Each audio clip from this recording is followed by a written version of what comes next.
Good evening, everyone. We're going to start out with the agenda. Following the agenda will be the public portion of the meeting. We do not have any minutes tonight. Our ordinance number O-071109 is amended by R-O-071109-1 of an ordinance to amend and supplement the advisory ordinance to the city of New Brunswick solid waste collection and disposal. I believe we want to hold that. I think that it's still being worked on with all parties. It is. The suggestion was made that the first meeting in December would probably be appropriate. Which is, you know, we have a resolution now, or later to hold it to that date, sir. We'll get it out to O-081106, an ordinance to vacate a portion of Comstock Street, Delaware Street, in the city of New Brunswick. I understand this request from Mr. Council to hold that for Okay. O-101103, an ordinance of the city of New Brunswick appropriating $420,000 from regional contribution funds received from the township of Piscataway in order to provide funding for new street apartments, affordable housing project. I think Mr. Pettis has that job, You want No, he wants the resolution dealing with the bond issue held. we go back to the last one, just when are you going to carry a vacation for you? Dates there? vacate, well, if I get a call back, Next meeting? put it on for next meeting, I'll get a call in the next few weeks. O-101104, as amended by R-O-101104, resolution amending ordinance O-101104, an ordinance to amend and supplement the revised city general ordinance of the city of New Brunswick, traffic and parking, revise the Plum Street parking regulations. And the amendment is just correct a couple of typos. It's not substantive at all, so you can see the final adoption. Ordinance is on first reading, O-101105, an ordinance to amend and supplement the revised general ordinance of the city of New Brunswick, rent control, no tenant and occupancy exemption. I'd ask Mr. Patterson to be ready to full copy of that. This is the ordinance that addresses the situation at Oakdale Circle, which we've talked about many times, and it would be amended to the rent control ordinance that would let people who are in that situation not have to register and have their properties inspected. That situation he's referring to is the two houses next to each other that are owned by the same people, although they claim one as their primary residence, the other one is not rented out, never has been. Original ordinances, they would have to register as a rental, so this is addressing that. Mr. Council President? Yes, sir. It's a little more expansive than that. It covers some other situations where people have a second unit but aren't using it to have a tenant in it. If somebody's using it just for storage, have a pet care or something like that also. Okay, thank you, Mr. President. O-101106, an ordinance to amend and supplement the revised general ordinance of the city of New Brunswick, traffic and parking, delete handicap parking zones and spaces, deleting 4, 2 Jennings Court, 33 Jennings Court, 1 Bergen Court, 170 Redmond Street, delete 2 residential handicap parking spaces, 23 North Talmadge and 15 Clinton Avenue. We have resolution R-101137, approved agenda amendments. 38 approved payroll from 10/1 to 10/14/2011. 39 approved restaurant license applications. 40 authorized refund for redeemed tax sale certificates. 41 approved amendment of resolution R-091149. The reason to revise language, New Jersey Department of Transportation for the College Avenue Road improvements. 42 approved amendment of resolution R-091150. Again, to revise language, New Jersey Department of Transportation for Hampton Street Road improvements. Was that any language that's... No, and I hope you won't see any more of these. When there's a simple language problem like that, we try to correct it the next one, you better retype it. We would never do it where we're affecting anything that's substantive. This one got started, I said, go ahead and let me go through with this, so we do have to look at it again, but it's something raised by Mr. Holden. He was right, and so we want to correct the language. Thank you. R-101143, authorize tax collector to transfer overpayments on tax, water, and sewer accounts. 44, approve amendment of resolution R-091106.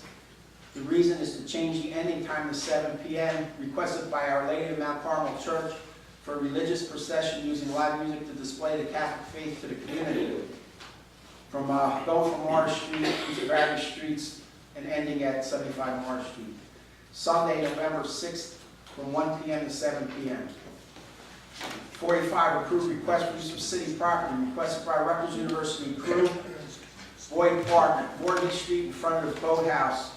It's for the rowing regatta boat setup, Saturday, November 5th, from 7 a.m. to 4 p.m. Council President, brought to my attention, I think correctly, that there's a Wardage Street out in the village. But there are maps. Wardage Road. There's a map that shows a little stub street down by the boathouse that's called Wardage Street. And that's what's being referred to there. I think it's sufficiently identified. 46, approved request for use of city property requested by Mover Entertainment, Feaster Park for live music performance with community awareness speakers, Saturday, October 22nd from 8 a.m. to 7:30 p.m. 47, authorize application execution acceptance of grant with Middlesex County for the 2012 New Brunswick Alliance on Substance Abuse Prevention. Cash match of $10,834 for the grant, and the grant is $43,334. 48, authorized purchase under state contract with Cliffside Body Corporation for one Meyer snowplow for the Department of Public Works, not to exceed $5,031.17. 49, approved amendment of resolution R-061171. The reason is additional amount of $1,200 with language line services for translation services for the police department from $12,000 to $13,200. 50, approved amendment of resolution R-101118 for emergency procurement for the police department, additional amount of $247.62 for emergency fuel for the police vehicles during Hurricane Irene with Circle Exxon from $109.38 to $357. 51, approved purchase by the Recreation Department under state contract from Apple for 3 computers and equipment not to exceed $4,613.75.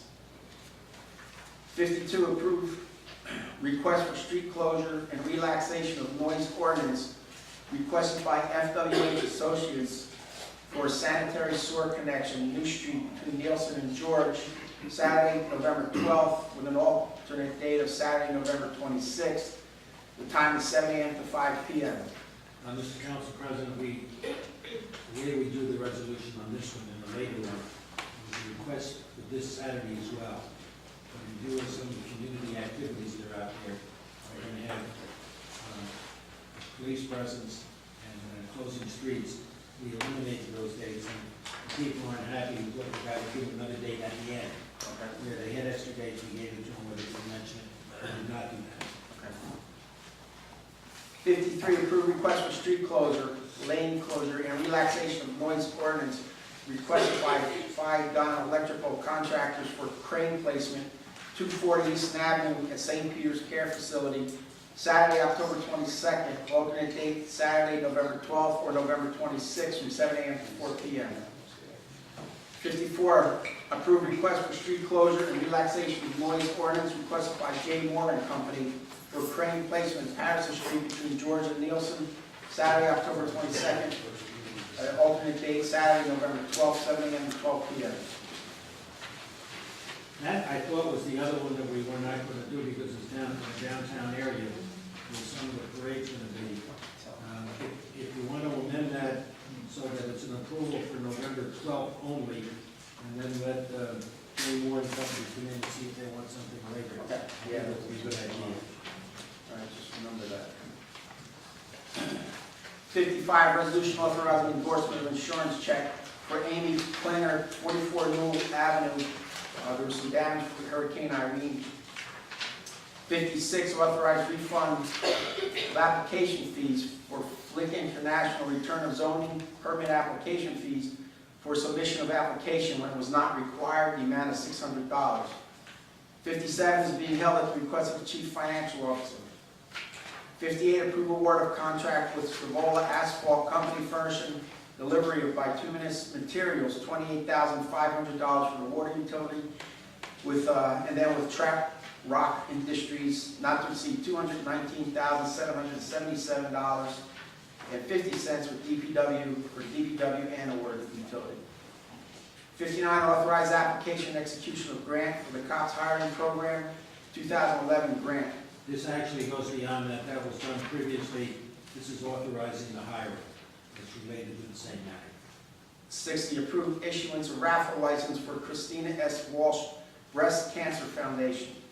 61, approve issuance of raffle license for the Touching Parent Teachers Council. 62, approve award of contract with Hatchmont McDonald for engineering design services, DNR Canal and Weston's Mill Raw Pump Station, $255,500. 63, approve amendment of resolution R-081107. The reason is settlement with Radwell International versus City of New Brunswick, not to exceed $2,252. We had previously approved that, but this Gaten here was able to negotiate it lower, so this is a lower amount than what you approved back in the August resolution. 64, approve resolution authorizing payment to Martin Kane and Cupper for arbitration services rendered by Robert T. Quackenboss in the matter of delaying contracting versus City of New Brunswick, not to exceed $2,649.99. 65, approve amendment of resolution R-101133, change in vendor approved professional services agreement from Frederick C. Niesler to technical advisory service for attorneys.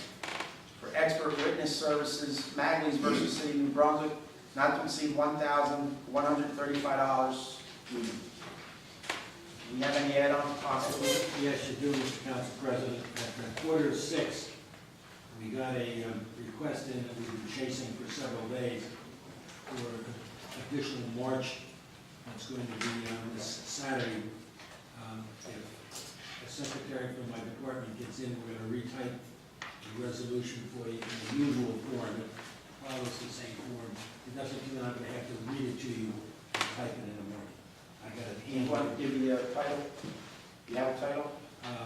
Yeah, it's approving the request of Richard Rivera on March for police accountability and oversight. And that's for Saturday, I'm sorry. It's from 2 o'clock So 6 to p.m. 6 p.m.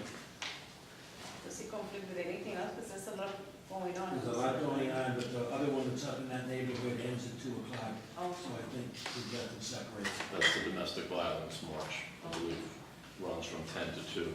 I don't think they cross paths in any way. and this is different to the other one that they're having a group at the end of going down to a. Well, you're Just approved, read today that, yeah, but there's another one. I read today that it was at 1 p.m. There's a press conference and then they're marching down, so I'm just. I'm only acting on requests that have come in here for you to review, and that is the Rivera request, which came in very late, but the other ones that were in the paper today, I don't know anything about them other than what the paper report, so. Mr. Rivera gave us 3 routes. We had to tailor them because he doesn't have full familiarity with the street, but we've given him, we think, what he wants. He gets near the police station, he gets in the downtown area, and we'll see. It's fine. I'm trying to just speak on behalf of Mr. Rivera. He called a few minutes ago to say that it is not going to take all of that time for the march. He just put that time allotment in because he doesn't know what time they'll actually get started. So he put that time in, so he doesn't think the march itself should take that long. Okay. Actually, he also said he was going to send a proxy to this meeting. I don't know, is there That anyone? would be, Okay. that would be me. If there's any questions you may have, I'll do my best to answer them. Okay, you got anything better information on the start time? 2 p.m. is my understanding. All right. That's it. We're going to move now to the public portion of the meeting. That discussion item was what we. Yeah, exactly. The meeting will come to order. Will please call the roll. Councilmember Egan.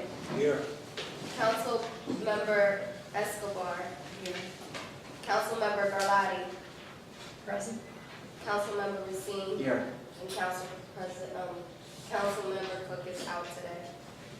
Please be advised that the notice requirements of the Open Public Meeting Act have been complied with and satisfied on the annual notice, which gave sufficient notice of time and place and conduct of all public meetings in municipal council of the city of New Brunswick, been filed with the city clerk, has been placed on appropriate bulletin board in the lobby of City Hall, has been transmitted to the official newspaper for the city of New Brunswick, which is namely the Home News Tribune. Pledge of allegiance, please. I pledge allegiance to the flag of the United States of America and to the republic for which it stands, one nation, under God, indivisible, with liberty and justice for all. Please remain standing for a moment of silence for those that have lost their lives in the war in the Middle East.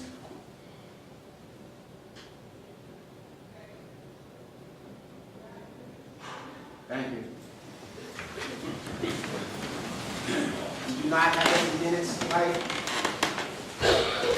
I need a resolution to move the date for the ordinance O-071109 as amended by R-O-071109-1 to December 7th.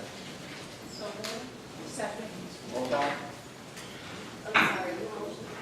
I did.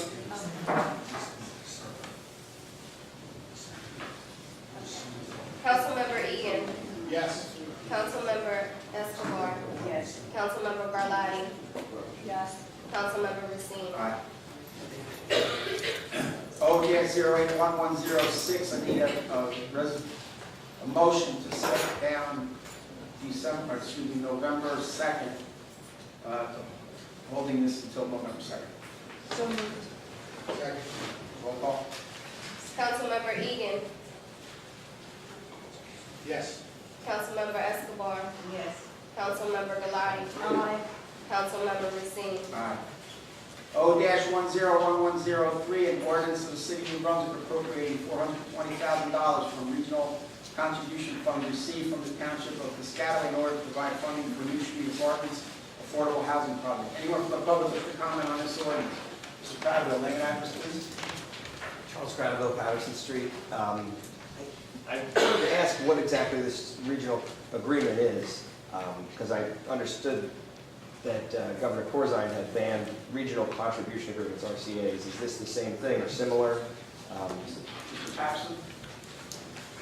Mr. Credible may recall about a month or so ago, or maybe 2 months now, the council appropriated $420,000 of RCA funds for this project, or authorized for this project. This is appropriating money into the budget. There's no new money coming into the city, and it's for a project that's already been authorized. This is just sort of the financial bookkeeping to follow up on that grant you may recall from, I guess, about 2 months ago.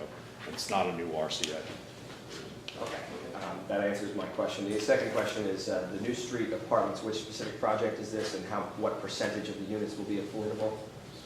This is the project at the corner of George and New Street, across the street from the Rockoff Hall apartments, and 20% of the units there will be affordable. It's 21 units. So 20%. 20%, 21. It's 104 units total. It's 20% of that, so it's 21 units to be affordable. Thank you very much. Anyone else on this ordinance? Yes, sir. Ma'am, sorry. Name and address, please. Beverly Marshall, 33 Commercial Avenue. On the same, could you explain that to me with this here, when you say 20%, and it's low income? Does that have anything to do with that? You want to know the number or what constitutes low income? Right. What constitutes low income?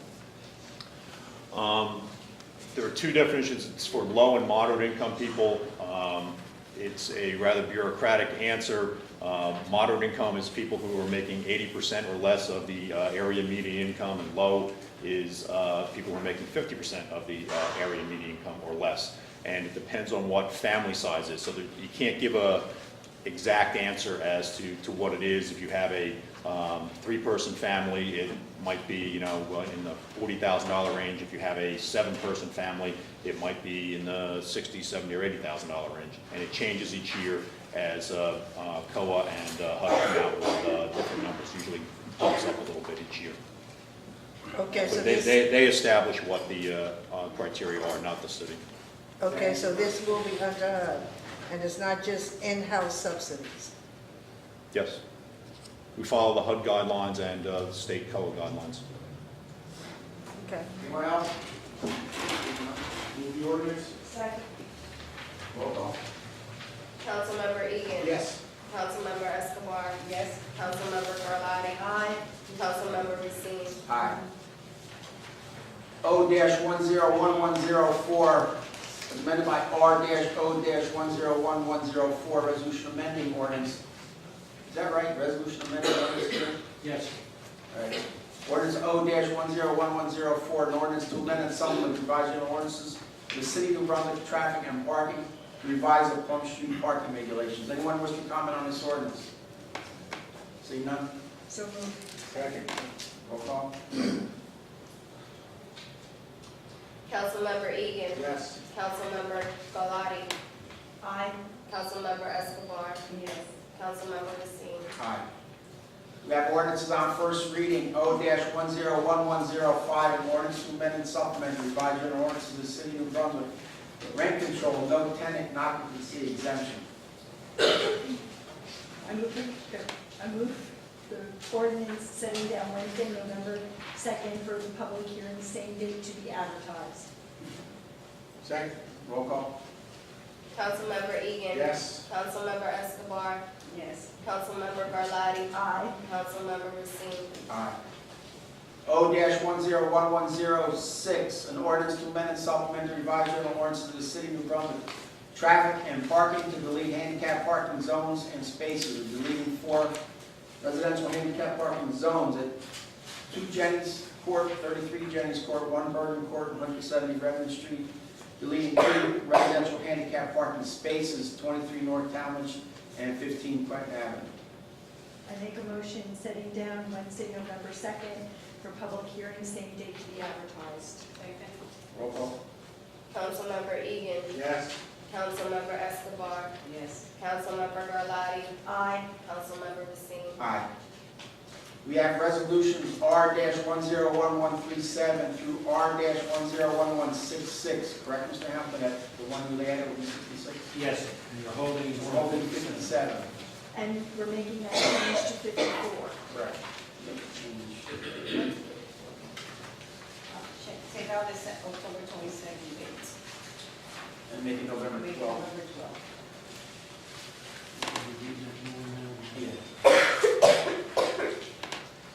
Whereas Richard Rivera has requested city council approval to close the below-listed streets to vehicular traffic on Saturday, October 22nd, between the hours of 2 p.m. to 6 p.m. in order to conduct a march in support of police accountability and oversight. Whereas the request seeks permission to have portable recorded audio and public address systems with speaker set, drums, and musical instruments. And whereas the parade will begin at Feaster Park, proceed Troop to George to Bayard Street to Kirkpatrick Street back to Bayard Street, and to French Street, French to Sedan to Livingston to Handy to Feaster Park. Whereas council approves said request subject to the conditions set forth thereafter. Richard Rivera is to notify the coordinator of emergency medical services and Robert Wood Johnson University Hospital of the applicant for street closings at least 48 hours in advance of the commencement of the events. Now therefore be it resolved that Richard Rivera is authorized to have the aforementioned streets closed, vehicular traffic on the aforementioned date and times in order to conduct the police accountability and oversight march. Copies of the usual parties. You mean to say Richard Rivera? Richard Rivera. Okay, I thought that there was something there. Does anybody want to comment on any of the resolutions? Sir Harris, name and address, please. David J. Harris, 225 Stanton Street, New Brunswick, New Jersey. Thank you, Mr. City Council President. I want to direct your attention to resolution number 59 for further explanation.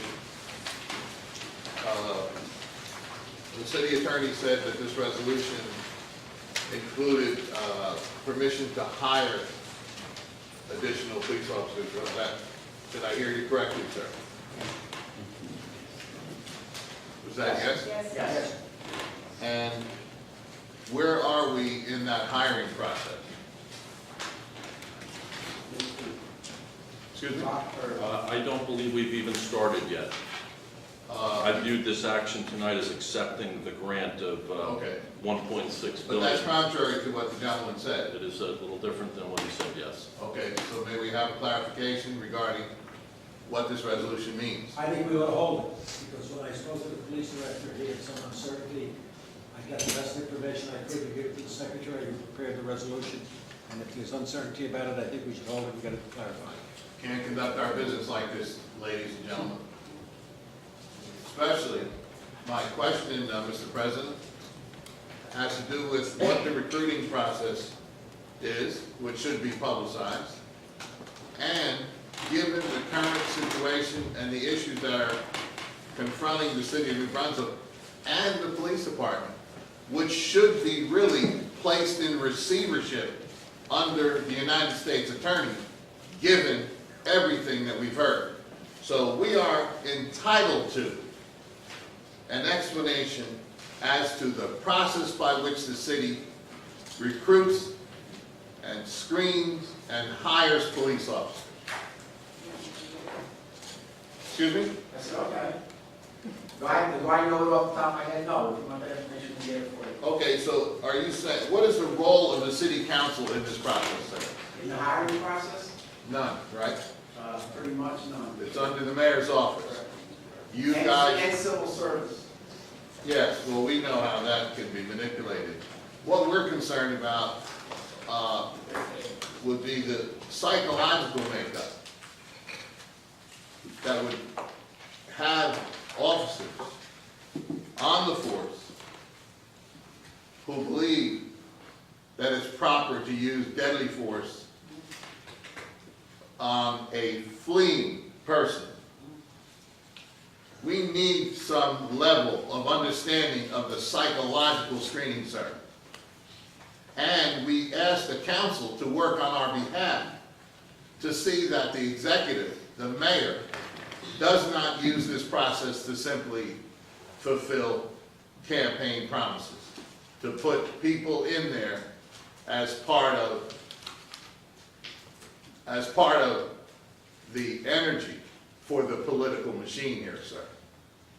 We need an open process, and we can no longer afford, given everything that we've seen, Mr. President, everything that we've seen over these last months, we can no longer allow the mayor, the police director, to act as if this is their personal business. Thank you, sir. Anyone else on any of the resolutions? Seeing none? Move the resolutions? Second. We want to hold this to get this clarified. I think it'd be a good idea. So we'll be holding number 59.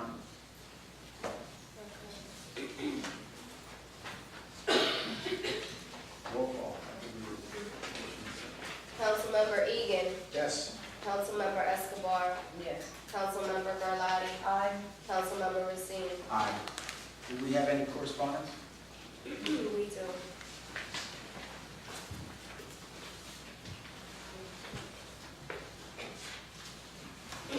Item number 1, a notification of exempt recycling activities from Parcher and Sons LLC, DBA P&S Tire Recycling Depot at 745 Joyce Kilmer Avenue. Item number 2, information from the Middlesex County Probation Department to our Personnel Department. Item number 3, a letter from Bristol Miles Square regarding a public notice. Item number 4, a public notification and outreach for former Texaco service station at 48 Front Street and Joyce Kilmer Avenue.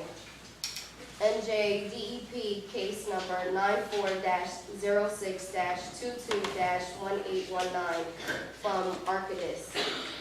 Item number 5, a supplemental debt statement regarding ordinance O-091106 from Division of Local Government Services filed on September 26, 2011. The correspondence will be forwarded to the appropriate departments for further action. Thank you. You're welcome. Anyone on the council wish to address? Oh, seeing none. Anyone from the public wish to address the council? Mr. Redmond, can you guys please? Charles Landa, Harvey Street. Can you update us on the negotiations on the garbage and trash moratorium Pretty situation? much where it was last week, in the discussions with Rutgers, we just haven't had anything finalized. The only reason I want to hold it again is because they know, Rutgers does know that this is a possibility still, and until they finalize everything, we don't want to vote on this. Okay, so there's been no change to the last time. You're No. holding it for a month, more than a month. Well, we have commitments, except I haven't seen them written on paper. How about an update on the bicycle ordinance that's coming up next month? I've been in some discussions with Mr. Hamilton. I have my thoughts on it. I haven't discussed this with any of my other council members. But my thoughts, and it's just mine, is that I would like to keep the ban on the sidewalk in the downtown area and perhaps French Street where there's stores with people coming in and out, and then lessen it for the neighborhoods. That sounds like that. The other question I have relates to, I know you gave some information on the ordinances on first reading on the first section, ordinance 1105. Is that the only thing it covers? Is that a property owner that owns, is there any other change to the rent control ordinance other than that, which was discussed? As Mr. Patterson explained it. No, I have that. Okay. Mr. Patterson? No, that's the only change it's dealing with, just this situation where there are not a tenant in occupancy in a unit that's not owner occupied. So will that now apply to a two-family house if you don't have the apartment occupied, or is it just going to be discriminatory in favor of those who own two properties? It covers a range of situations, such as someone who might have a two-family house where they don't rent out the second unit and use it only for storage. It might cover a situation where a person owns two houses, doesn't occupy the second house, and again, uses it for storage or something like that. Also, somebody who has like a pied-à-terre, somebody who might have, be living their primary address outside the city, but keeps a condominium here, for instance, where they might stay a couple of nights a week, something like that. We're copying a lot of the ordinance from an ordinance that's similar that they have in Berkeley, California, to try to address this situation, because this seems to be becoming a little more common occurrence in the city, and we didn't want to pose an undue burden on some of the property owners who have that situation. Well, that sounds like a little bit more than was first discussed, so is that it? Yeah, that's it. That's it. Thank you. Anyone else? Mr. Harris? Vito. Oh, I'm sorry. That's all right. Calling your father's name can't be an insult. I'm sorry. Mr. Senior, I am offended as a resident of New Brunswick and a human being, as a citizen of the United States of America, when I read that the head of internal affairs routinely threw away complaints Now, we know where these complaints came from, sir. They were either Rutgers University students or poor minorities. When you discard them like that, that is a message. And it tells us that within the police department itself, there is some kind of a cancer. And that begins at the top, because we know down the hall is the person who places the people on the police force and places them in those critical points. Could you help me understand the process of supervision in the New Brunswick Police Department? Who is in charge of the New Brunswick Police Department, sir? The police director, And who is that? Tony Caputo. Tony Caputo. Did we hear from Mr. Caputo? We have not, or I have not. Has the public heard from Mr. Caputo? I do not believe so. Didn't he retire at some point in time? Yes, he did. He came back to be rewarded again. Correct. What skill does he bring to this job? You know what it is? I'll answer for you. He knows where the bodies are buried. That is his power here. New Brunswick had an opportunity under the former United States Attorney, Chris Christie. He came into town, he collected the scalp of John A. Lynch Jr. And he said what? It's up to the citizens of New Brunswick to take care of the rest of the business. How can we do that, sir? We're powerless here to deal with a police department that basically says the citizens don't count. How can we take care of this business? 81 complaints in the garbage, and the mayor has a press conference and says that he, not the police director, is revising the situation without accountability. Where was the supervision? If you're a police director, one of the first people in line to talk to you every day should be the person in charge of internal affairs. This is how we get from point A to point B. Point B being that a chased, presumed innocent suspect can be killed using lethal force instead of pepper spray because he doesn't count. His name and the people who look like him are in that group of 81, sir. It is painful, and I know it's painful for you because I know your family. To sit here and be an official in the city of New Brunswick and to hear the mayor say without accountability or explanation or mea culpa, I'm sorry people, I will do better. We never heard it, sir. The pain, hurt, and anguish here needs to be addressed by your strength and official action to bring this police department under control.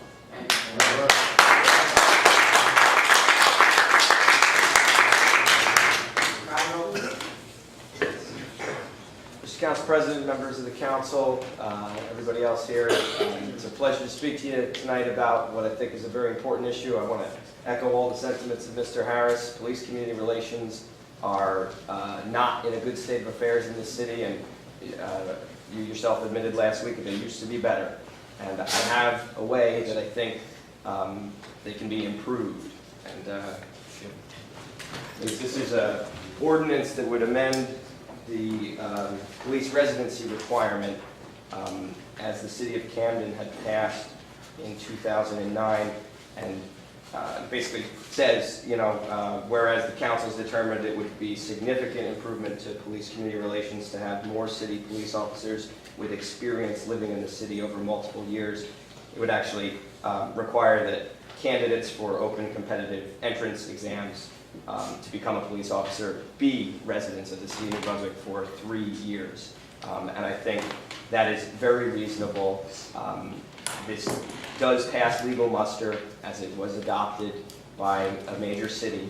And if there was any argument against it, we all know that there would be folks who would have decided the other way on that vote. So I would encourage you guys to take the lead and pass this here. You can pass it tonight. If you need more time, you did table the hiring of the officers, so I certainly would understand taking some time to examine this, but I think it's a positive step. I think, specifically based on your comments, Council President, last week, you said you really missed the days when you had several officers living on your block, and I think that it goes a long way towards not only police community relations, but also deterring crime.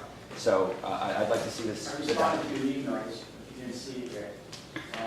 What I said was that I'm not against what you're writing, I just want to get some more information from some other towns. I did look up some legal cases that were settled for some places that were overturned, and other places where it was held up. There seemed to be a little bit on both sides, and I gave that to Mr. Hamilton to take a look at. And this is contrary to what the city attorney in Camden had told me last week when I called him about it.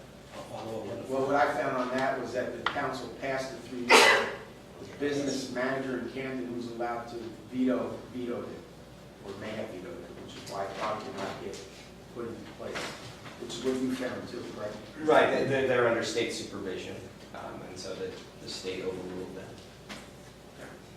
Thank you. Anyone else wish to address the council? Yes, ma'am. Name and address, please. Beverly Marshall, 33 Commercial Avenue, New Brunswick. There's a few things that I want to say, but as you know that I'm also a committee woman, and what we do here as committee members is the purpose of the organization is to promote the regular Democratic Party, the well-being of the people, and the progress of New Brunswick. We have 106 committee people, which it should be 212 because it's 2 for each district. And all of them should be here tonight, which I don't think, how many here are? 3. The problem is that since I've been here since 1995, I've been before the city council many of times. During that time, I was here raising my grandchildren. 3 graduated from high school, 2 went off to college. I'm still here with another grandchild, and I'm still seeing the same problems, which it really shouldn't be. And if we're here to change the city, to make it better, we really have to work with the city council. I see a few of the old faces, I see a few of the new faces, but I also see the same problems. Something is really happening that we don't know what's going on, and part of it has to do with the black and white issue. That's what I see here in this town. This town, even with our educational system, we are not a poor city. We are a well-to-do city, but yet we are one of the poor school districts. And our school consists of African Americans and Latinos. And the African Americans, the population is going down. When I moved to this town, it was very large, but when you got rid of the projects, you also got rid of a lot of the African Americans. Now the city is more Latino. We're here. Some of us moved here. We have trying to change the city for the better. We're trying to bring people in to make this a better city, but we cannot do it until our council and our municipality change. It has to be a different way of thinking. That power has to be switched, not only on that side, but over on this side also. You have people that can help. You have people that want to strengthen this city, and we are not allowed to do that. If we speak up, like Mr. Racine, that I did back in the past, when people speak up for what's right, then they are branded a troublemaker. I don't mind being that. I do not mind being a troublemaker as long as I know what I'm doing is right. And as long as I know that when I wake up and look in the mirror, I'm doing the right thing. And I will not discredit my father's name or my ex-husband's name.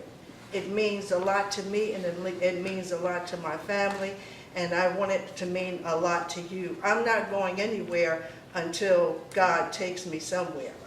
But until then, I'm going to fight until I can't do it any longer. And we have to change the way we think. We have to stop looking at African Americans and saying, oh, well, this person doesn't look right, so therefore that person is not, I'll put it in a different word, that person must be a thug. Now, I've been here a while ago, as you know, with my grandson. He went to school here from the 1st grade up to high school, and then he went off to college. He came home, he had a basketball, you remember when I was here? He had a basketball, he had on a hooded jacket, and then you have some young police officers that stopped him on the street, you know, for no apparent reason. That upset him because he was also with the Crime Watch. He also knew all of the older police officers, which they knew all of the older children, but you have these young ones that's coming into town, and they're coming in with an attitude, and they're giving our children an attitude also. And our children should not have to bow down. They should not have to bow down for these new young police officers that's coming into this town. If they want respect, they have to give respect. That's right. And in order to do that, they have to come out and see what our children are all about. And our children are not thugs. They are not running the street acting crazy. They are doing something with their lives. But we need your help, especially Mr. Racine. When I first came to this town, the first thing I did when I organized the Tenants Association at 33 Commercial Avenue is that I came and I got a permit to have a block party from Commercial Avenue to Carmen Street. I also got permission to open up the gym of Lord Sterling Elementary School to have a health fair. So, you know, I came in with bright ideas, with good ideas. And I'm still here, and I'm still trying to do the same thing, but our men, our black men, are being murdered on the streets. You know, and it's just, it's wrong. And when I say that, our men should not have to walk around with fear, because what you're going to do with that fear, you're going to really make them angry, and then you're going to wind up, it will no longer be meetings, it will be a riot. And we don't want that. We don't want the men here angry than they already are. So we really need to sit down at a table and talk. Put all of the titles aside, and let's sit down and talk as human beings. That's what we have to do starting tonight. Thank you.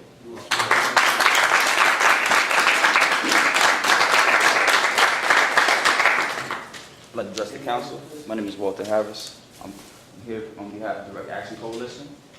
We are a newly forming nonprofit organization. To be very brief, we have a list of demands. We want to create a civilian review board that will have investigative and disciplinary powers. Drop all charges against the 3 peaceful protesters who were arrested during the Barry DeLoach March. Charge the officers involved with the murder of Mr. Barry DeLoach and issue a 30-day notice required by law for the dismissal or suspending without pay. Have the police director address the family and the public on the murder of Mr. Barry DeLoach. Let the profile of 2 officers involved be public record. If an officer has a complaint filed against them, they should be put on desk duty pending the outcome of the investigation from Internal Affairs. All officers receive cultural sensitivity training. A more diverse police department that reflects the diaspora of the community. And we visit all cases from the beginning of Mayor Cale's administration to present day, up to Barry DeLoach. And lastly, we ask for the resignation of Mayor James Cahill and his council.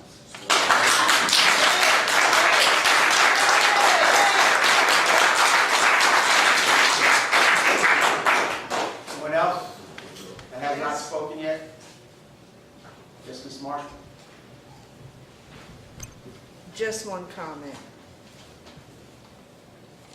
Young man, Ms. Martin. okay, sorry. I am listening to what he's saying, and it sounds good. But when you're talking about the city council and the mayor resigning, you have to have people to put in place. Because without them, then we'll have no one. But if you want people to leave, we have to be out there looking for good people to put in their place. Anyone else wish to comment? Yes, sir, name and Yeah. address? I would like to comment, something brief. I am Noble Coryell, councilman. I see here item number 10. I came in a little late, so I just wanted to know if that got approved or not, because, yeah, What was that? item number 10. Yeah, You have it in front of you.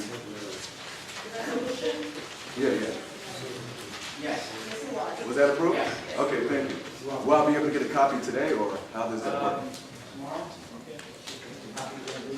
Will it be sent to me? Should I come in and get it, or? You should have it when you come in the first office. You got it?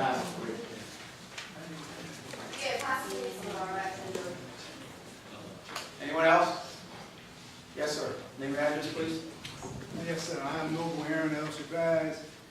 As I stated the last time I was here, I prefer not to give out my address for concern dealing with the police officers. I never give my address. What I'd like to share is that recently I have 4 sons, my youngest being an 18-year-old. My son shared with me that one of the New Brunswick police officers actually stopped him on Remsen Avenue on 2 separate occasions and told him he better not run or he'll shoot him in his back.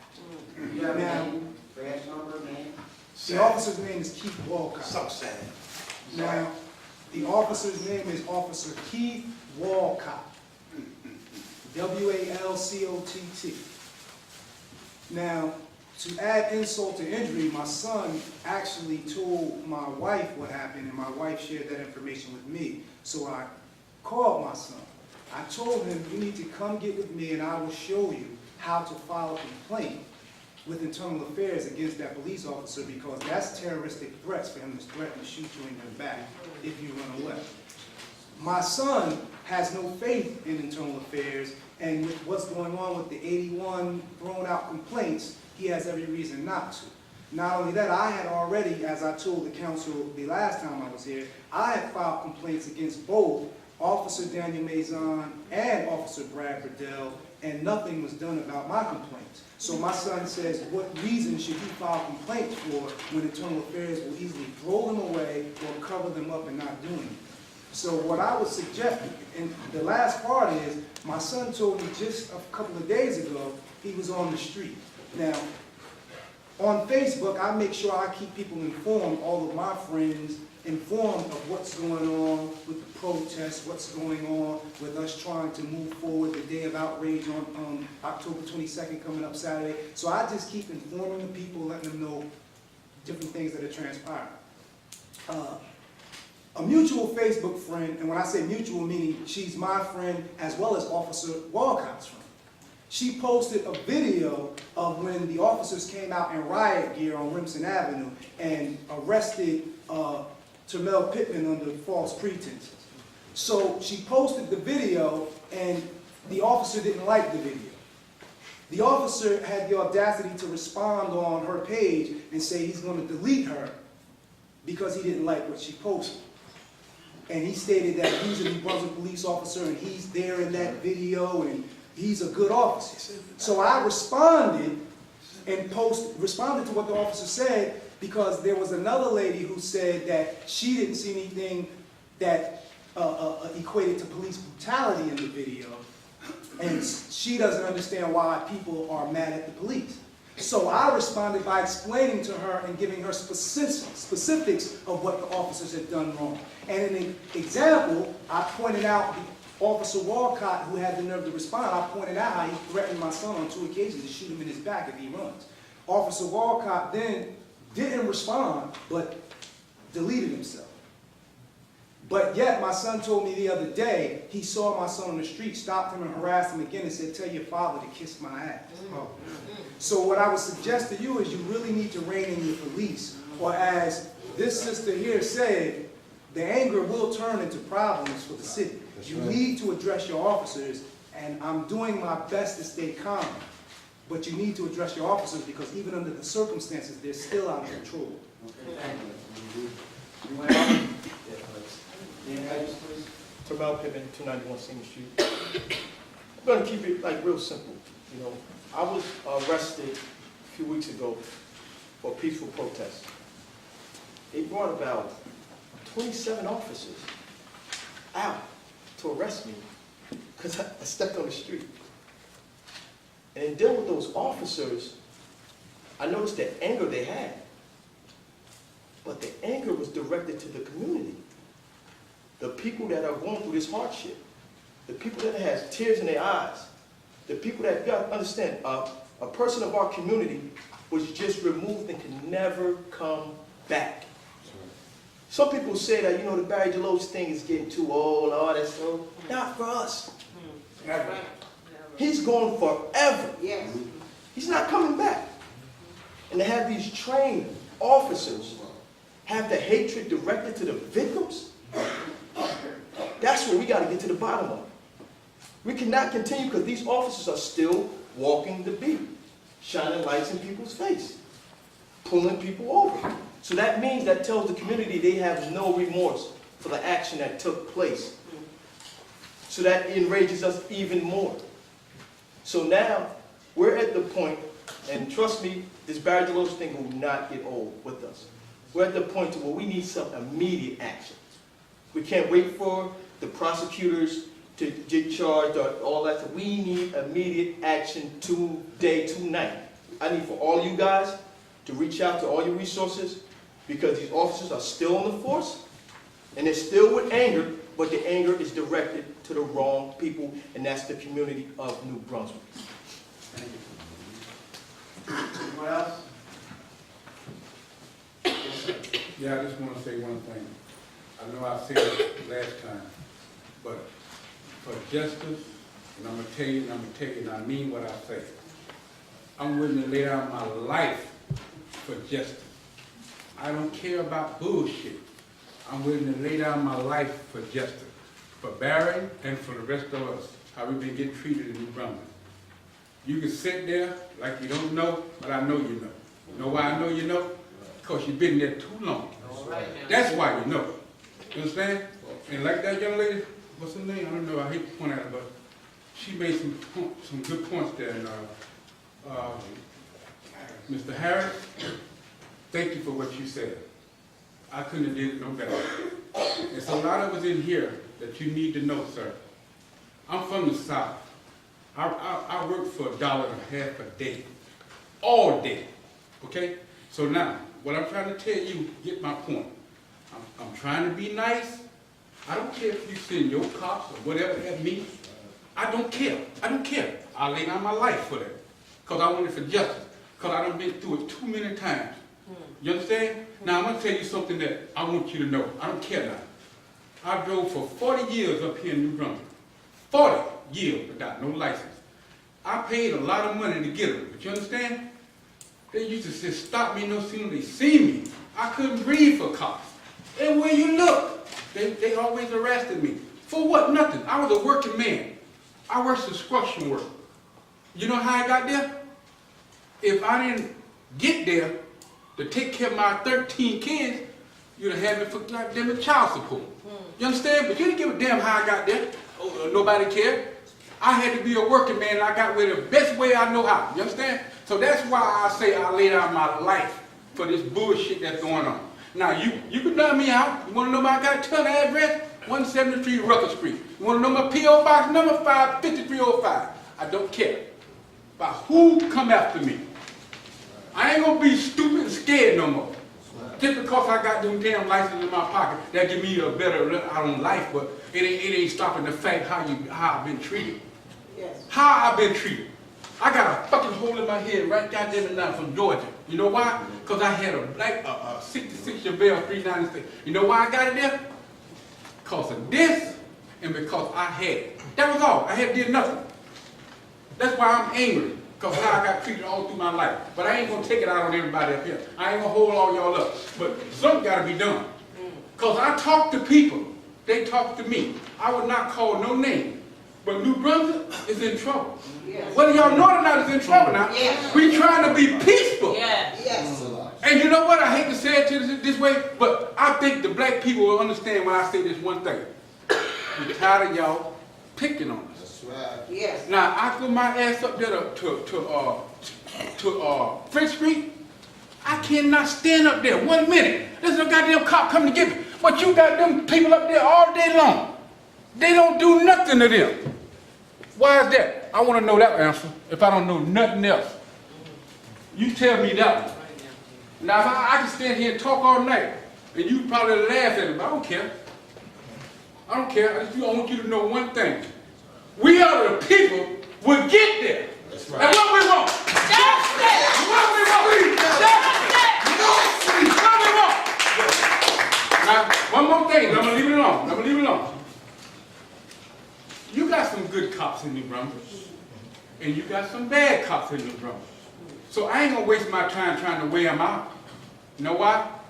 Because they've been against me ever since I've been here. They ain't give me time to weigh me out. Okay? I'm just letting you know. That's all I got to say. Wait, Mr. Ashton, you back, you ready? Few words, like this gentleman said, we're pretty much tired. I'm one of the ones, my name is Andre Shower, I have a P.O. box for my address. I roam around and get from police, so I don't have a permanent address. But we're really tired of what's going on in our city. I'm one of the ones that got bumped with a truck by the fake AMS worker. I'm the one who's sitting in jail since 09 on bail from one of your road cops, Sergeant Quick, putting his hands on me. You understand? So we pretty much tired of it. Me, I never took it. I don't know why they said we not gonna take it no more. I never took it. I'll go up top. I don't really care, not trying to be funny, but you got some road police.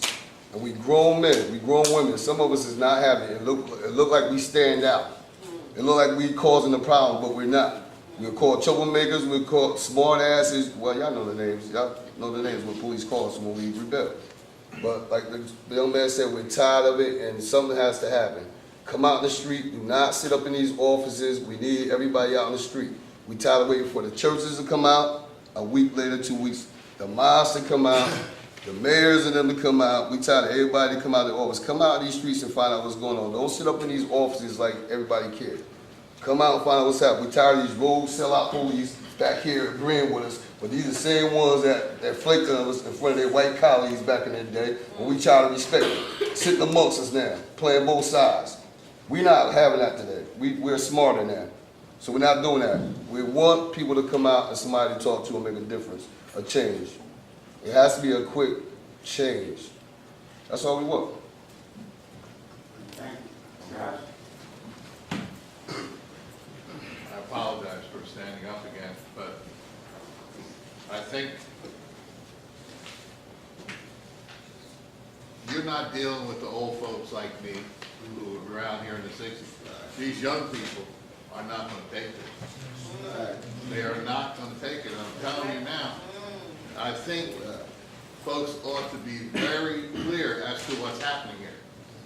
Let me say this, and this might help you understand.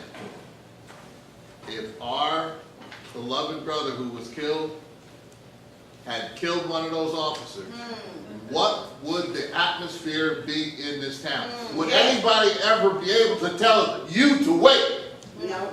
Wait for the prosecutor. No. Every house would have been torn up by the police. Yes. If the gentleman had taken down one of your cops. That's right. Now please understand, you can make up a story about a stick if you want to. He did not have to die because he had some kind of a fly swatter or whatever else he was, a mine where he was pinned under the fence. He didn't have to die for that. That's right. Now this is what we're feeling. But you ought to know the history, sir. And I know that your family goes back here. New Brunswick is a place that we first came to in this area. New Brunswick meant a lot to black people for years and years. The only place you could get a decent haircut If you were Black was New Brunswick, you have to get on the bus and come over here. Now, look what's happened. The sister talked about how systematically our folks have been moved out, and those who still stay around, they trying to scare them out. That's right. And I just want to say, as someone who still loves being in New Brunswick, close to Rutgers, close to all these historic churches and everything else, I just want to say to you, please, do not act like you can send us a couple little dollars here and dollars there. These folks are not just talking. They are for real. Yes. And it comes time now, look at how long it's taken even to put out in the public the names of the officers, their records in an official way. And to hand it across the street to the prosecutor is like putting it from one side of the mayor's pocket to the other pocket. These are the same people telling us to wait, and they're going to investigate. Please, take some reasonable steps and stand up and say, we can't take this. And it will stop when you say it shall stop. Down the end of the hall, you can't run the police department from down there. You need to hire good people and to stop the mess that's going on there. New Brunswick has a horrible name because of that. Please don't disrespect these families and these young people who have been very honest and clear with you. Now let's not get together next time because something else happened and say you weren't warned.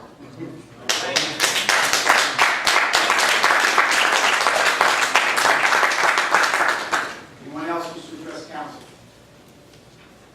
I'll say something real quick. I'm gonna be very short. I'll say this also. We gotta understand also that, you might be slow to move on this, you might be urgent. Let me just give you a quick scenario, right? Because I'm a firm believer that all police aren't bad. We do have good police officers on the Brunswick force. But picture the bad ones. They set the tone. So say you have a bad officer that's riding through New Brunswick, harassing, terrorizing everybody, shaking up everybody, and doing this, that, and the other. After his 8 hours, 10-hour shift is gone, he's out of here. Now you got the good cop that comes on the force. Before he leaves his house, he kisses his wife, maybe kisses his newborn. He has no idea that he's coming on to a hostile environment. So the officer prior to his shift done roughed everybody up. The good cop pulls up on a routine check or whatever routine call. He steps out the car, gets his brains blown out. You're going to blame the community. You're going to blame the community that didn't create that hostile environment. So we're asking you, we don't want that to happen. We didn't want Barry Deloach to happen. But something has to be done quick. And that's all that we're saying.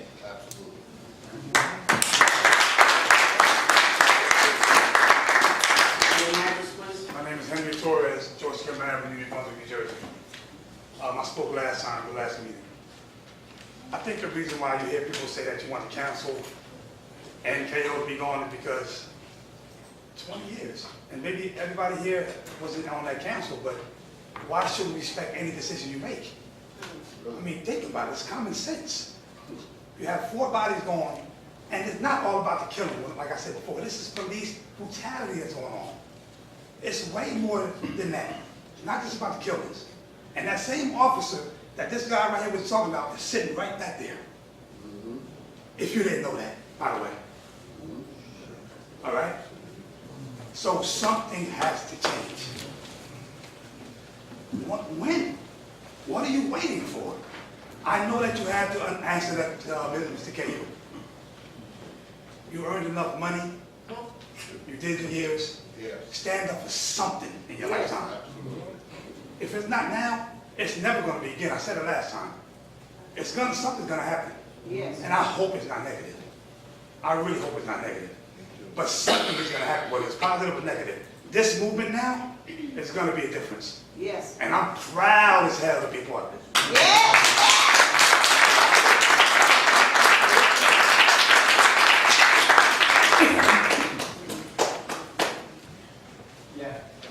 I'm Wanda Stoke, and Dave Harris said this.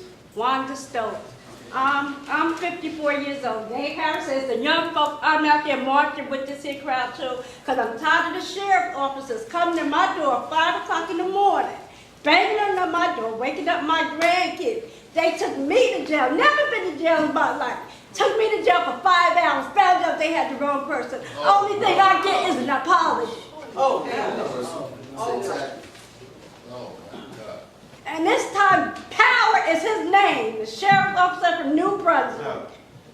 And he done came to my house 5 times looking for my daughter, who's in rehab. I told him over and over again, she's in rehab, don't even live at my address. They tell me I'm my daughter, because of the paperwork had my name, my social security, my birthday underneath her name.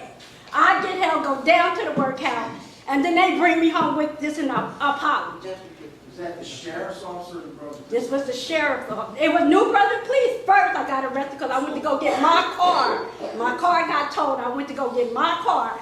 They looked up my license plate number, and they said, you're Shonda Williams, Wanda Williams, on top of Wanda Stokes. I'm an alien and all this other stuff. So they tapped me. And I'm telling the police officer, I am Wanda Stokes. And well, you gotta wait for the sheriff's officer. They said it sounds funny. You don't look like you're 54 years old. I don't drink. I don't do drugs. I worked all my life. Yes. And I'm tired of it. And I just want justice. Amen.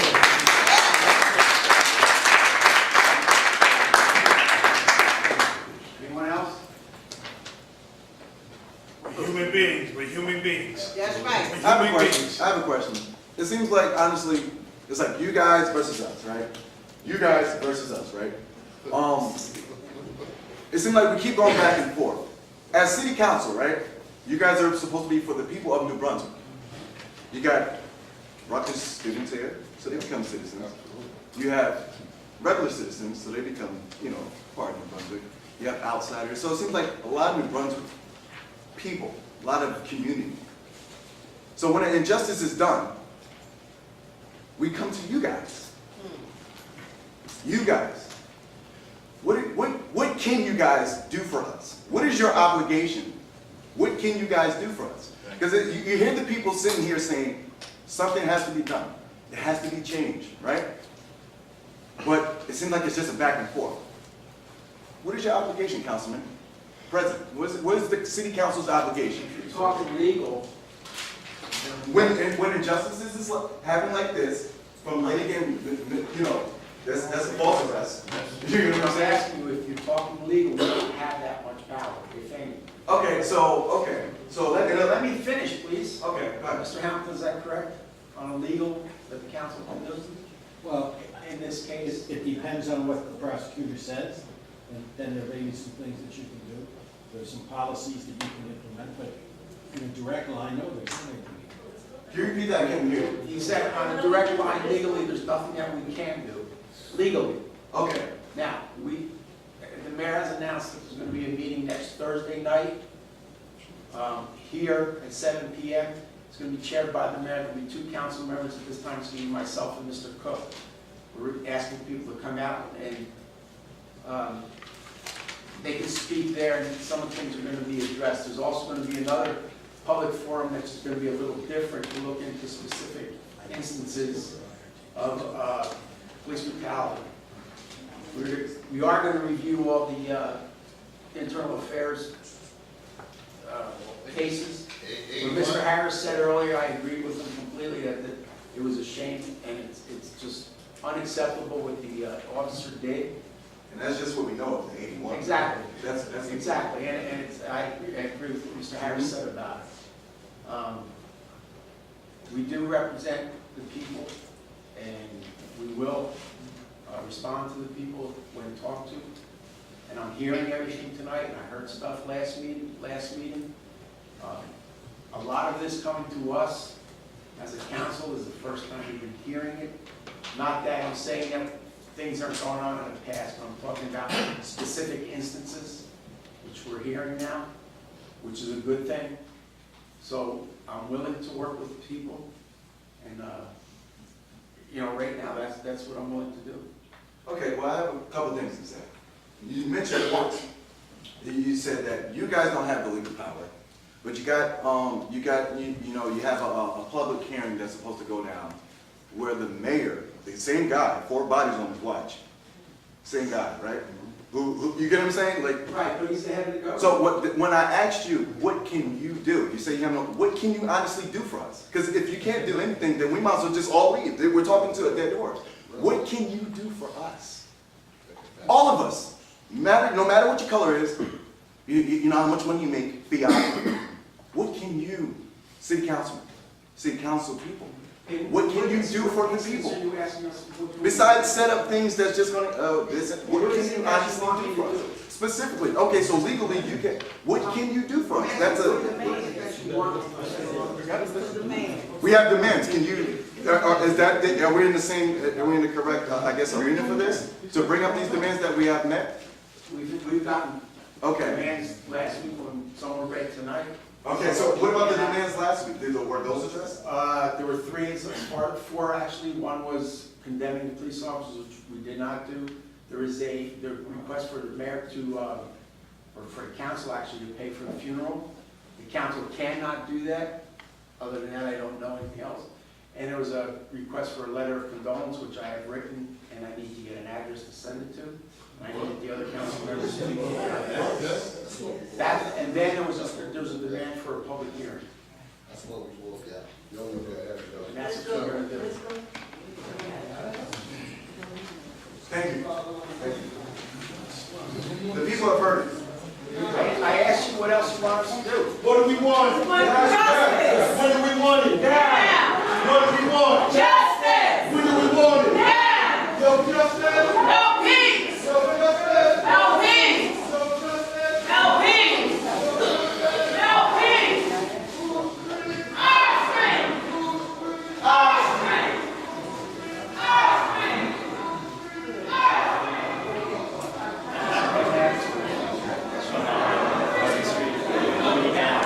What can we expect the mayor to do? I understand that you have certain limitations. What can we expect the mayor to do from the meeting between the mayor and the 2 councilpersons in the community? That's a question for the mayor. Mr. Hamilton? I don't know what is expected, but my understanding is to have a chance to listen to the community in a forum that is, I guess, all together and try to find a solution, a common solution. I don't think that anybody's saying that nobody's listening. There are some things that that have to take place, and I think that the best way to do is listening to people, listen to their experience, and in my opinion, my personal opinion, then you could make an action plan in a way that is in a platform that is well done, that is productive, and it's done in a way that it could be addressed.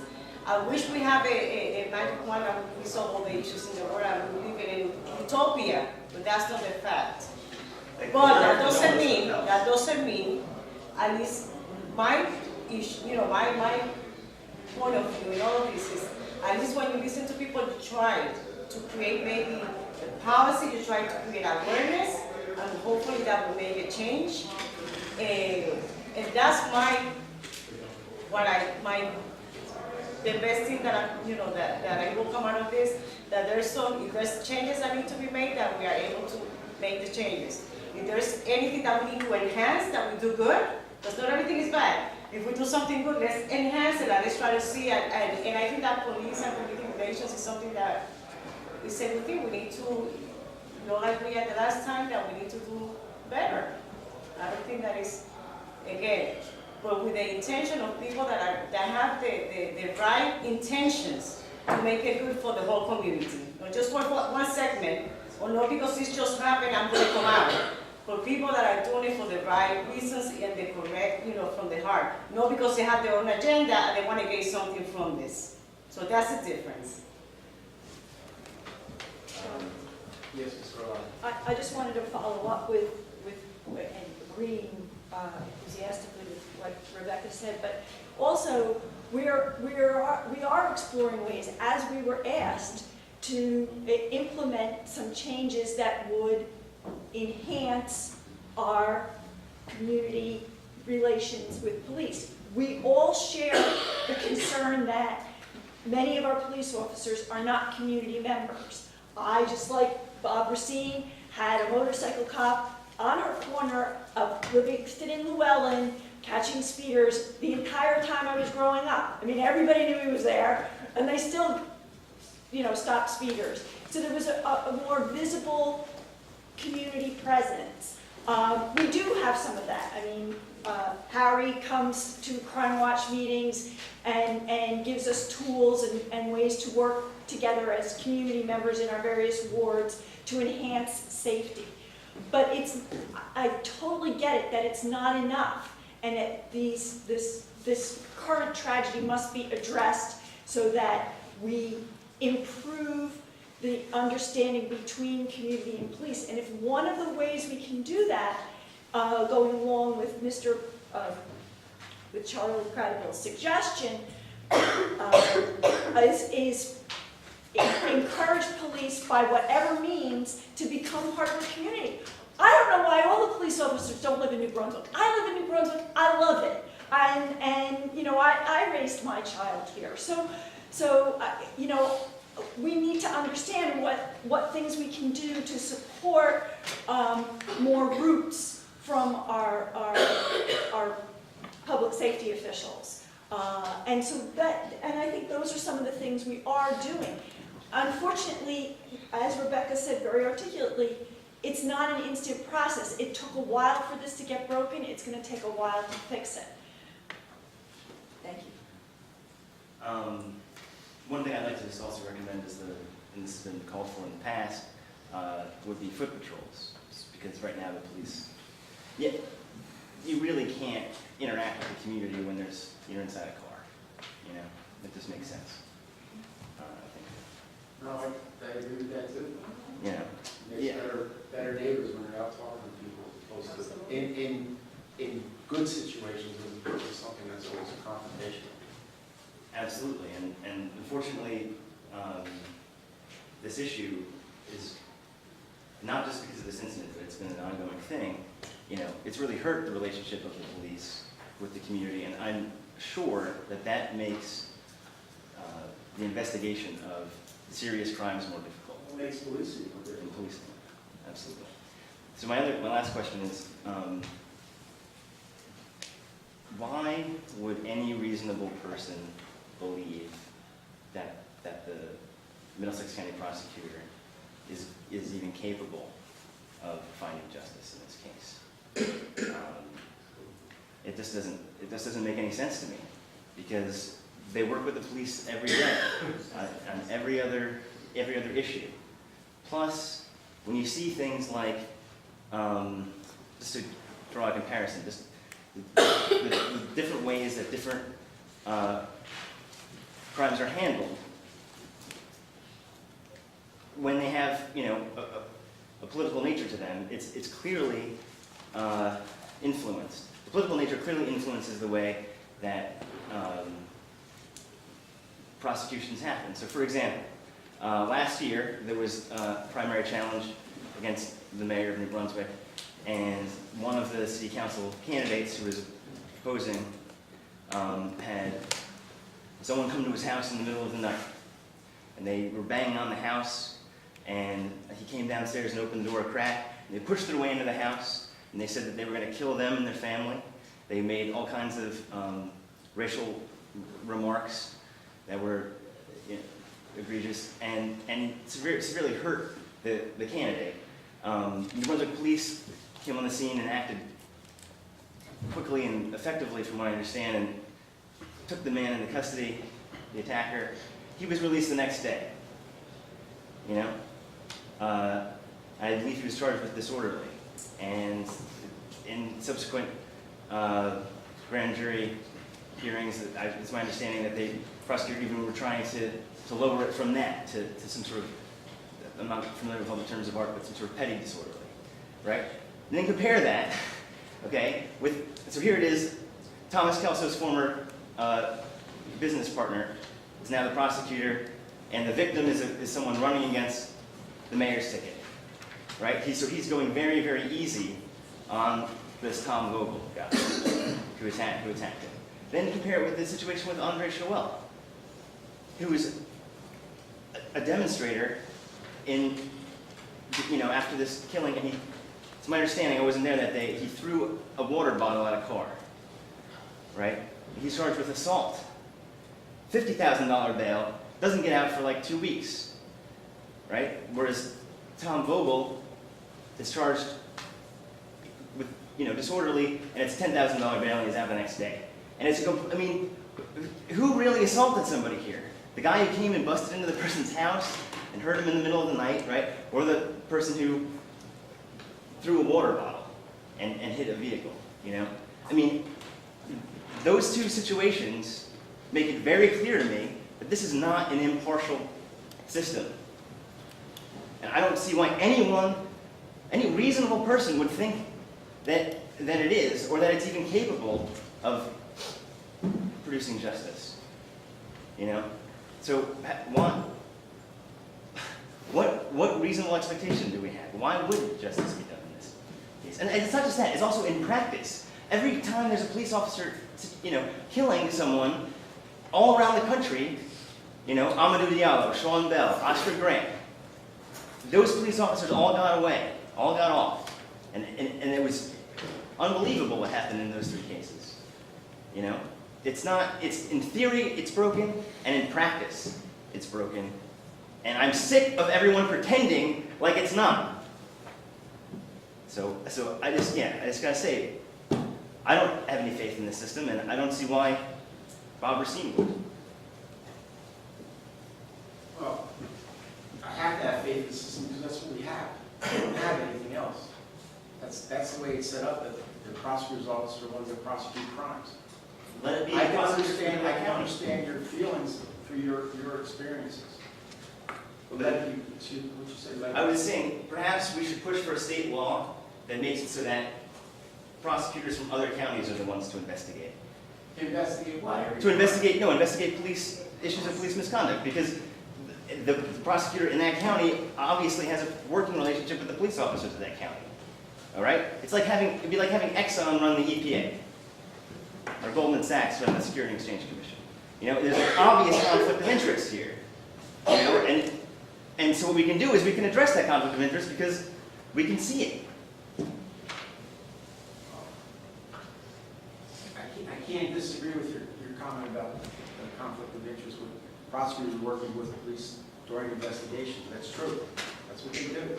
Right? And when a crime is committed or a possible crime is committed, they investigate it regardless of who the perpetrator, alleged perpetrator, or the victim is. And that's how it is now. And I can understand what you're saying, but for this, you're not asking in my personal opinion. I agree with what you're saying. Maybe the way you're talking, maybe the way to go is just, like you said, it's a state law. It's a state law. You have to go through the state senate and assembly. Okay. Thank you. Mr. Crowder? Do you guys know anybody on the state senate or the assembly you could ask if they would push for that? Or maybe if you could get this to be so that officers would actually have to live in the city while they are officers? On the state law? Yeah, you encouraged us to call our legislators. Could you guys pass a resolution for some of these things that you think the state ought to change? Calling on them to do it? Well, locally, this is something that I have no problem with this at all, this thing here. I agree with most of Sean, right? Yeah. Sean said, I agree with that also. Even in internal investigations, you have cops investigating other cops. I don't think that's right either. But as a city council in New Brunswick, we have no power over these things. David Harris, who walked out before, said it in the first 20 sentences of his speech tonight. He said, "You have no power. The mayor has all the power. When it comes to the police department, I don't hire the cops. I don't fire the cops. I don't hire anybody here. Ordinances, resolutions, and budgetary issues. That's what we do here. I can make suggestions. I'll be glad that there's a fight for anything that I think is right.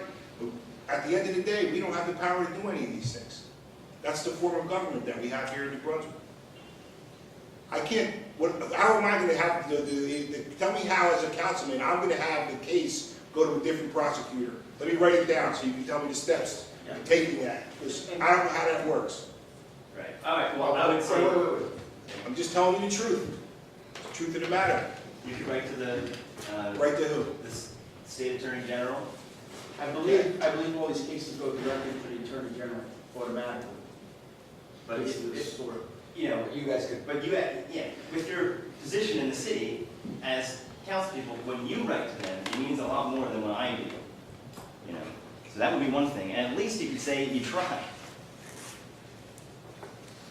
And this travel, I think the residency requirement probably would be better left to municipalities as opposed to the state, because if the state decides to turn it down and make a law the other way, then we would have no. Certainly, I was just saying, last week you mentioned that your hands are tied to some degree because of the state law that says you can't tell a police officer where they can or can't live while they're employed by the city. And you encouraged us to reach out to Trenton to try to change that law, and I would ask that the council draft a resolution calling for just that.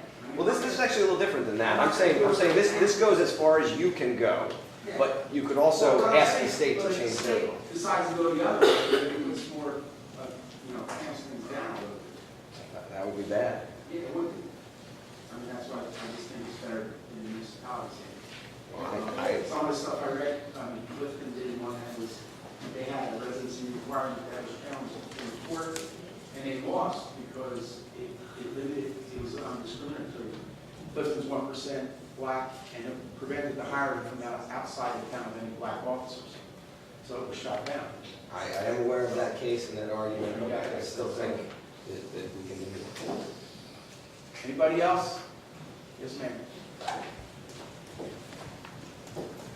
I have a flyer here that I want to pass out.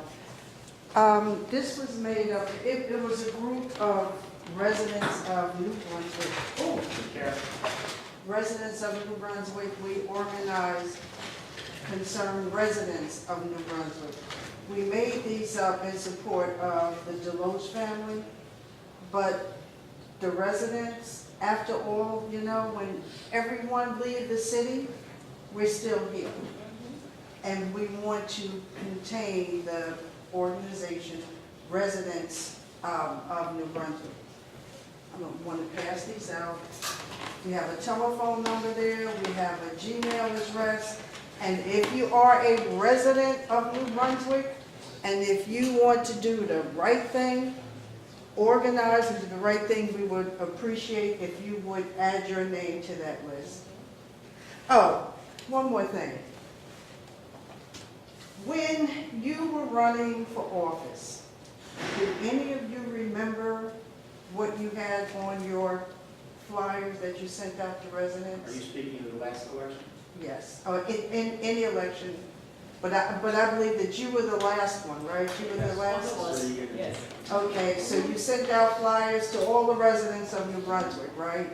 And you had points and goals on there on what you wanted to do. Do you remember one thing, one sentence that you had on your flyer? Control litter, garbage. That's one of the things that I don't remember that. Is that how you won the election? To control I won the litter and election. garbage? I won the election because I had more votes than the other people. Ms. Marsh, I don't know what you're asking me. Okay, Ms. Marsh, you have a meeting on September 20th, or your meeting further? yeah, I'm just giving you that. I know. Yeah, but, we're waiting till everything calms down, Will you it know, be, for, if the email address, it's, are you collecting other email addresses to send notices out to, or just, you know what I mean? Like if somebody writes to this email address, Mhm. and you have their email address, and you have another meeting or anything else It's going to be will you sent send out. things out? Yes, yes, it's going to be sent out. And you said, do you have a website? No. No, not yet. Do you know Jeremy Johnson? I do not know him personally, no. Okay, well, she's. But I see Mr. Spencer Yeah. on here, I do know. Right, okay, well, she's going to set all of that up. Okay. She's also a committee woman, I believe in District 1 3, if I'm not mistaken. Now, what I was saying is that we receive literature when you guys are running for office. And you have down there what you're going to do for the residents. That's why you want our vote, right?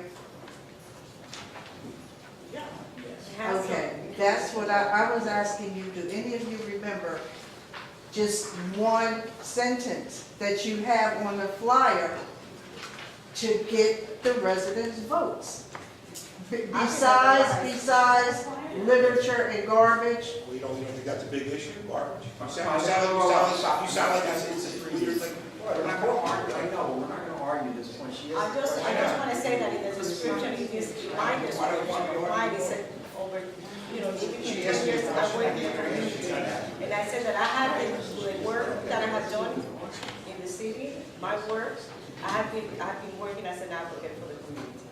In the areas of health, education, domestic violence, childcare, anything that's what the flyer said about me. And that I was continue to work as an advocate for the community of Brunswick. And exactly what you just said to me, that's what I was asking for the rest of you. Do you still remember what you had on your flyers? I remember your flyers, but you also had on there about being involved in the community. Absolutely, and I am involved in the community. But exactly what you had on there with health and child care, I remember that, and that's what I was asking you. Do any of you still remember what you have on your flyers? Half the people are here. This is what they want to know. Exactly, if you're city council, you got the people votes. Once you get the people votes, the people that voted for you trust you. And they expect for you to do what you said you was going to do on the flyers. That's all. Yes, ma'am. Name and address, please. Maxine, Democratic Committee Woman, Ward 5, District 2. First, I just want to echo support for all the comments and suggestions that have been going on this evening. I think you should listen to the people of New Brunswick.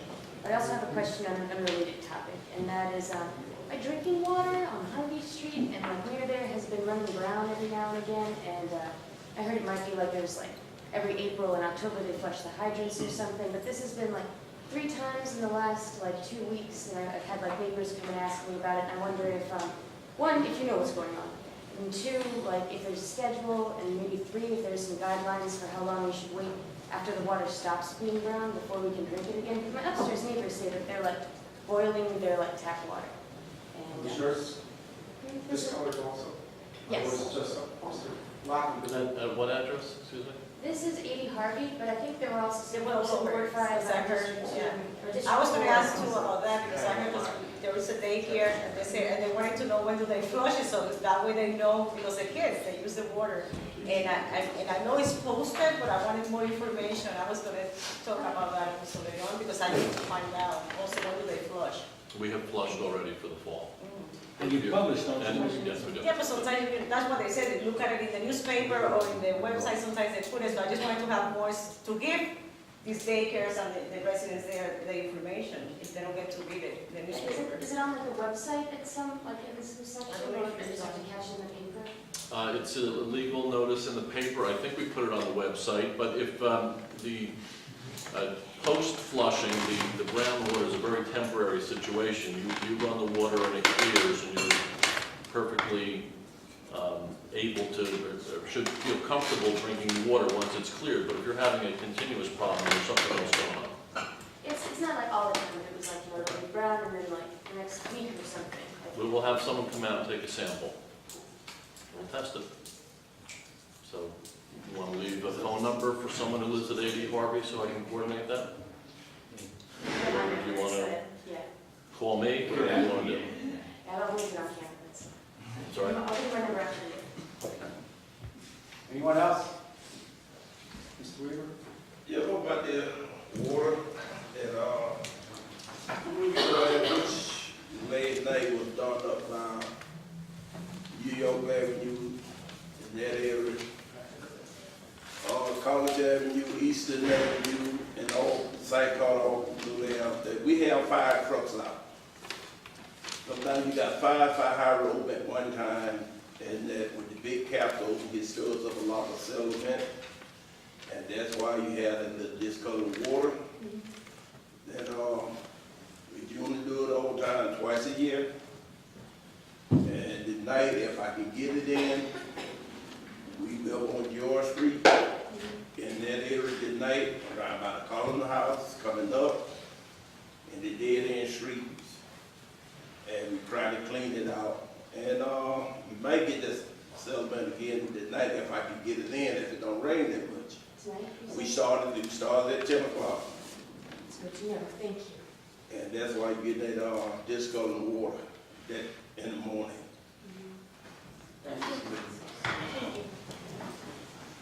Motion to adjourn? Second. Roll call. Councilmember Egan. Yes. Councilmember Escobar. Yes. Councilmember Garlotti. All right. Yes. Councilmember Racine. Aye.